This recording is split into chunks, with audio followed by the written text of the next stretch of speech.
नमस्कार बंधुरा आज आमी रान्ना करते चलेছি ठाकुमार रान्नाघरे पुঁটি माছেर झाल करब। तार मध्य देव आटखाना बेगुन एवं कटा जिरे बाटा काँचा लंका और सामान्य एकटू आदा बेटे नेब, शिलनोड़ाय बेटे नेब। एदिके कड़ाई बसिए दिएछि, काठेर उनुन धरिए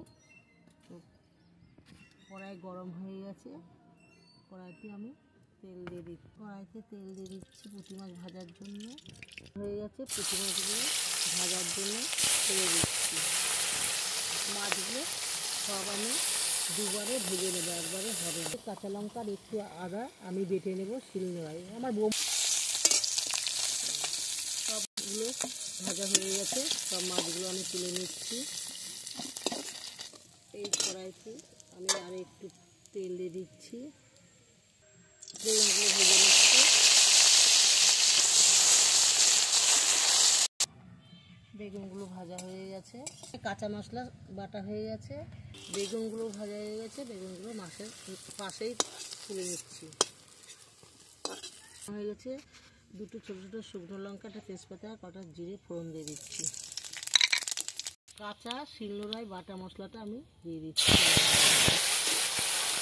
হলুদের গুঁড়ো আর স্বাদ মতো নুন আমি দিয়ে দিচ্ছি। আর একটু নেব।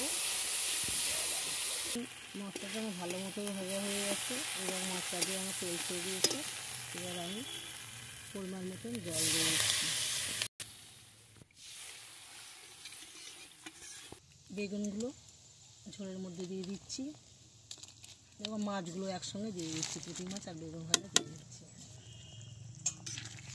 আর একটু ফুটিয়ে নেব। পুঁটি মাছের ঝাল আমার হয়ে গেছে বেগুন দিয়ে। এবার আমি সামান্য একটু ধনে পাতা ছড়িয়ে দিচ্ছি, একটু জাল করিয়ে নেব। পুঁটি মাছ বেগুন দিয়ে ধনে পাতা দিয়ে ঝাল আমার হয়ে গেছে। এবার আমি নামিয়ে নিচ্ছি। আমার পুঁটি মাছ বেগুন ধনে পাতা দিয়ে ঝাল আমার হয়ে গেছে, আমি নামিয়ে নিয়েছি। আপনারা এইভাবে রান্না করে খাবেন, দেখবেন খুবই টেস্টি আর খুবই ভালো লাগবে।